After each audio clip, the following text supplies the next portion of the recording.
ನಮಸ್ಕಾರ. ಬದುಕಿನ ಅದೆಷ್ಟೋ ಸಂದರ್ಭಗಳಲ್ಲಿ ಬಿರುಗಾಳಿ ಬೀಸ್ತದ. ಬದುಕಿನ ಅದೆಷ್ಟೋ ಸಂದರ್ಭಗಳಲ್ಲಿ ಬಿರುಗಾಳಿ ಬೀಸ್ತದ. ಬೀಸಿದಂಥ ಸಂದರ್ಭದಲ್ಲಿ ನಾವು ನಿರಾಶರಾಗಿ ಕುತ್ಕೊಂಡ್ಬಿಟ್ಟಿರ್ತೀವಿ. ಮುಂದೆ ಏನು ಅನ್ನುವ ಕೂಡ ನಮಗೆ ಹೊಳೆಯೋದಿಲ್ಲ. ಒಂದಿಷ್ಟು ತಟಸ್ಥರಾಗಿ ಬಿಡ್ತೀವಿ ಆ ಸಂದರ್ಭದಲ್ಲಿ. ಮುಂದೆ ನಮಗೆ ಭವಿಷ್ಯ ಇಲ್ಲ ಅಂತೇಳಿ ನಿರ್ಧರಿಸ್ಬಿಡ್ತೀವಿ. ಬದುಕಿನಲ್ಲಿ ಬಿರುಗಾಳಿ ಎದ್ದಾಗ ನಾವು ಎಷ್ಟು ಧೃತಿಗೆಡ್ತೀವಿ ಅಂದರೆ, ಎಷ್ಟು ಭಯಗೊಳ್ತೀವಿ ಅಂದರೆ ಅದು ಯಾರೇ ಆಗಿದ್ದು ಎಲ್ಲರೂ ಭಯಗೊಳ್ತೀವಿ, ತುಂಬ ಭಯಗೊಳ್ತೀವಿ. ಮುಗೀತು ನನ್ನ ಬದುಕಿನ ಇಲ್ಲಿಗೆ, ಬದುಕಿಗೆ ಮುಂದಿನ ದಾರಿನೇ ಇಲ್ಲ ಅನ್ನೋ ಮಟ್ಟಕ್ಕೆ ಬಂದ್ಬಿಡ್ತೀವಿ. ಆಗ ಆ ಪರಿಸ್ಥಿತಿನೂ ಹಂಗೆ ಇರ್ತದೆ. ಮುಂದಿನ ಜೀವನ ಏನೂ ಇಲ್ಲ ಇನ್ನು ಅಂತ ನಿರ್ಧರಿಸಿ ನಿಂತು ಬಿಟ್ಟಿರ್ತೀವಿ. ಆದರೆ ಆ ಸಂದರ್ಭದಲ್ಲಿ ನಾವು ಒಂದನ್ನು ಅರ್ಥ ಮಾಡಿಕೊಳ್ಬೇಕು. ಬಿರುಗಾಳಿ ಬೀಸತಕ್ಕಂಥ ಸಂದರ್ಭದಲ್ಲಿ, ನಮ್ಮ ಬದುಕಿನಲ್ಲಿ ಬಿರುಗಾಳಿ ಬೀಸತಕ್ಕಂಥ ಸಂದರ್ಭದಲ್ಲಿ ನಾವು ಒಂದನ್ನು ಅರ್ಥೈಸಿಕೊಳ್ಳಬೇಕು, ನೆನಪಿನಲ್ಲಿಟ್ಕೊಳ್ಬೇಕು. ಏನಂದರೆ,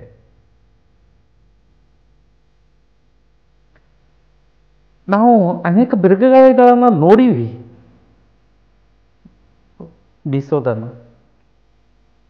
ನೋಡ್ರಿ, ಆ ಸಂದರ್ಭದಲ್ಲಿ ಒಂದಿಷ್ಟು ಕಸ ಕಡ್ಡಿ ಅದು ಇದು ಎಲ್ಲ ಗಾಳಿ ಎತ್ಕೊಂಡು ಹೋಗ್ಬಿಡ್ತದೆ, ಎಲ್ಲವನ್ನ ಸ್ವಚ್ಛಗೊಳಿಸಿಬಿಡ್ತದೆ. ಕಸ ಏನತ್ತು ಅದನ್ನೆಲ್ಲವನ್ನ ಸ್ವಚ್ಛಗೊಳಿಸಿಬಿಡ್ತದ, ಗಟ್ಟಿ ಇದ್ದು ಉಳ್ಕೊಂಡ್ಬಿಟ್ಟಿರ್ತದೆ. ಅದು ಒಂಥರ ಕಸ ಬಳದಂತ ಆಗ್ತದೆ, ಒಂಥರ ಸ್ವಚ್ಛ ಎಲ್ಲನೂ. ಹಂಗೆ ನಮ್ಮ ಬದುಕಿನಲ್ಲಿ ಕೂಡ ಬಿರುಗಾಳಿ ಬೀಸ್ತು ಅಂದ್ರೆ ನಮ್ಮ ಬದುಕಿನಲ್ಲಿರ್ತಕ್ಕಂಥ ಕಸ ಸ್ವಚ್ಛ ಮಾಡ್ಕೊಂಡು ಹೋಗ್ತಿರ್ತದೆ ಅಷ್ಟೇ.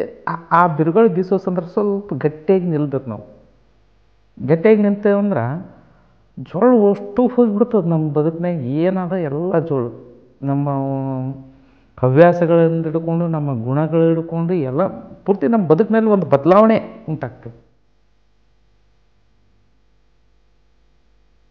ಒಂದು ಬಿರುಗಾಳಿ ಬೀಸ್ದಾಗ ಪೂರ್ತಿ ಪರಿಸ್ಥಿತಿ ಎಲ್ಲ ಹದಗೆಟ್ಟೋಗಿರ್ತದೆ. ಬಿರುಗಾಳಿಯಲ್ಲಿ ಪರಿಸ್ಥಿತಿ ಯಾವ್ದು ಸರಿ ಇರ್ತದೆ, ಎಲ್ಲ ಕೆಟ್ಟೋಗಿರ್ತದೆ. ಅದರಿಂದ ಬದುಕಿನಲ್ಲಿ ಬದಲಾವಣೆ ಉಂಟಾಗ್ತದೆ. ಎಂಥ ಬದಲಾವಣೆ ಅಂದರೆ, ಅದರಿಂದ ಬದುಕಿಗೊಂದು ಬಲ ಸಿಗ್ತದೆ. ಅಂಥ ಬದಲಾವಣೆ ನಮ್ಮಲ್ಲಿ ಉಂಟಾಗ್ತದೆ. ಅದಕ್ಕೆ ನಮ್ಮ ಬದುಕಿನಲ್ಲಿ ಬಿರುಗಾಳಿ ಬೀಸುವಂಥ ಸಂದರ್ಭದಲ್ಲಿ ನಾವು ದೃಢವಾಗಿ ನಿಲ್ಲೋದನ್ನು ಕಲಿಬೇಕು. ದೃಢವಾಗಿ ನಿಂತೇವಂದ್ರೆ ನಂತರದ ಬದುಕೇನಿದೆ ಅಲ್ಲ, ಅದು ಸುವರ್ಣ ಜೀವನವಾಗಿರ್ತದೆ, ಬಂಗಾರದ ಬದುಕಾಗಿರ್ತದೆ. ಯಾಕಂದ್ರೆ ಕಸ ಎಲ್ಲ ಹೋಗಿ ರಸ ಅಷ್ಟೇ ಉಳಿದಿರ್ತದೆ. ರಸವನ್ನು ಇಟ್ಟುಕೊಂಡು ಬಾಳುವಂಥ ಬದುಕು ಅದಾಗಿರ್ತದೆ. ಕಸ ಅಂದ್ರೆ ನಮ್ಮಲ್ಲಿರ್ತಕ್ಕಂಥ ಚಟಗಳಾಗಿರ್ಬೋದು, ಕೆಟ್ಟ ಗುಣಗಳಾಗಿರ್ಬೋದು, ಹವ್ಯಾಸಗಳಾಗಿರ್ಬೋದು, ವಿಚಾರಗಳಾಗಿರ್ಬೋದು, ಎಲ್ಲವೂ ಸ್ವಚ್ಛ ಆಗ್ತದೆ. ಜೊತೆಗೆ ನಮ್ಮ ಸುತ್ತಮುತ್ತಲಿರೋಂಥವ್ರೂ ಗಟ್ಟಿ ಉಳಿದಿರ್ತದೆ, ಜೋಳು ಹೋಗಿರ್ತದೆ. ಸಂಬಂಧಿಕರದ್ದಾಗಿರ್ಬೋದು, ಮಿತ್ರರಾಗಿರ್ಬೋದು, ಕುಟುಂಬದಾಗಿರ್ಬೋದು, ಯಾರು ಹೇಗೆ ಅನ್ನುವ ಪರಿಚಯ ನಮಗೆ ಸಿಗ್ತದೆ. ನಾವು ಹೆಂಗೆ ಇರ್ಬೇಕಂತೇಳಿ ಕಲಿತೀವಿ ಬದುಕಿನಲ್ಲಿ ಬಿರುಗಾಳಿಯನ್ನು ಬೀಸಿದಾಗ. ಅದಕ್ಕೆ ಯಾವಾಗಲೂ ನಮ್ಮ ಬದುಕಿನಾಗ ಬಿರುಗಾಳಿ ಬೀಸ್ತು ಅಂದ್ರೆ ಎಲ್ಲವೂ ಮುಗಿದೋಯ್ತಪ್ಪ ಅಂತ ಅಂದ್ಕೊಳ್ಳೋದು ಬೇಕೇ ಇಲ್ಲ. ಕೆಲವೊಮ್ಮೆ ಅದು ನಮ್ಮ ಮುಂದಿನ ದಾರಿಯನ್ನು ಸುಗಮಗೊಳಿಸ್ತದೆ. ನಮ್ಮ ಬದುಕಿನ ಮುಂದಿನ ದಾರಿಯನ್ನು ಅದು ಸುಗಮಗೊಳಿಸ್ತದೆ. ಅದಕ್ಕಾಗಿ ಬದುಕಿನಲ್ಲಿ ಆಗಾಗ ಬಿರುಗಾಳಿ ಬಂದು ಹೋಗ್ತಿರ್ಬೇಕು. ಬದುಕು ಸ್ವಚ್ಛವಾಗಿತ್ತು ನಮ್ಮದು. ಇರ್ತಕ್ಕಂಥ ಕಸ ಎಲ್ಲ ಸ್ವಚ್ಛ ಮಾಡಿ ಹೋಗ್ತದೆ. ಸ್ವಚ್ಛ ಮಾಡಿ ಹೋಯ್ತು ಅಂದ್ರೆ ಮತ್ತೆ ಬದುಕು ನೆಕ್ಕೊಂಡು ಹೊಸ ಹೊಳಪು, ಹೊಸ ಭರವಸೆ, ಹೊಸ ಜೀವನ ಎಲ್ಲ ಸಿಗ್ತದೆ.